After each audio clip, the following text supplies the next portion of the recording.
சென்னை திருவொற்றியூர் காலடிப்பேட்டை சாத்தாங்காடு பகுதியில் செயல்பட்டு வரும் அகஸ்தீஸ்வரர் சித்தா நிலையத்தின் 3ஆம் ஆண்டு விழா தனியார் பள்ளி மண்டபத்தில் அகஸ்தீஸ்வரர் சித்தா நிலையத்தின் நிறுவனர் டாக்டர் NP சஜித்குமார் தலைமையில் நடைபெற்றது. இந்நிகழ்ச்சியில் சிறப்பு அழைப்பாளர்களாக 12வது வார்டு மாமன்ற உறுப்பினர் B கவிகணேசன், திருவொற்றியூர் H8 காவல் நிலைய சட்டம் ஒழுங்கு ஆய்வாளர் S ரஜனீஷ், திருவொற்றியூர் H8 அனைத்து மகளிர் காவல் நிலைய ஆய்வாளர் R மஞ்சு வரலட்சுமி மற்றும் உதயம் மக்கள் சேவை மைய நிறுவனர் டாக்டர் லட்சுமி ராஜாராம் ஆகியோர் கலந்து கொண்டு சிறப்புரையாற்றினர்.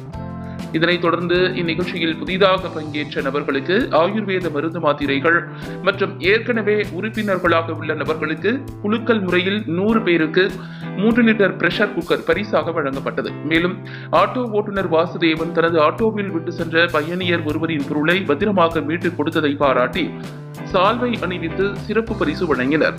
முன்னதாக நிறுவனத்தின் உறுப்பினரான ஜான்சனின் மறைவுக்கு மௌன அஞ்சலி செலுத்தினர். அதன் பின்னர் நிகழ்ச்சியில் பங்கேற்ற அனைவருக்கும் இரவு உணவு வழங்கப்பட்டது.